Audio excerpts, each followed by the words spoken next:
चला मंडळी, आज आपण बनवूया अमूलची आईस्क्रीम. अमूलची आईस्क्रीम बाहेरची आणायची म्हटलं का फार टेन्शन येतं, तर आपण घरच्या घरी करूया.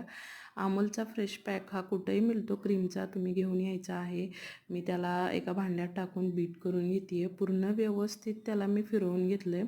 एका भांड्यामध्ये साखर घालून मी वाटून घेतली आहे. वाटलेली साखर त्यात घातल्यावर ते बॅटर व्यवस्थित फुलून येतं.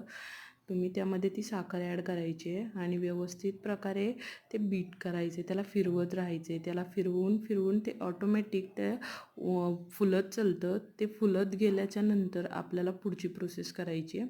अगोदर हे फिरवून झालं आहे, ते आता मस्तपैकी घट्टसर दिसतं आहे. मगाशी इतकं घट्ट नव्हतं, आता दिसतं आहे. यामध्ये मी मँगोचं काही पल्म ॲड करते आहे. तो व्यवस्थित फिरवून घ्यायचा आहे. तो मिक्स केल्याच्या नंतर यामध्ये छान आपला नॅचरल मँगोचा फ्लेवर उतरतो आणि मी ते एका भांड्यामध्ये टाकून घेते आहे. त्याच्यामध्ये काही मँगोच्या स्लाईस मी ॲड करते आहे.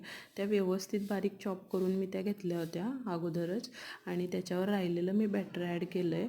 ते पूर्णपणे व्यवस्थित टाकल्याच्या नंतर त्यावर राहिलेल्या मँगोच्या स्लाईस मी टाकून घेतलेल्या आहेत. हे छान असं फ्रीजमध्ये पूर्ण रात्र ठेवायचं आहे. त्याचं पूर्ण रात्र ठेवल्याच्या नंतर ते मस्त आपलं आईस्क्रीमसारखं सेट होऊन जातं आणि ही आईस्क्रीम आहे ना, रेग्युलर आईस्क्रीमपेक्षा फार छान मेल्ट होते. तोंडात टाकल्यावर लगेच विरघळते. पहा किती छान व्यवस्थित तयार झाली ही ओरिजिनल मँगोची आईस्क्रीम. आणि अमूलची आईस्क्रीम ही घरच्या घरी साध्या पद्धतीने करून पहा आणि कशी लागते मला नक्की कळवा.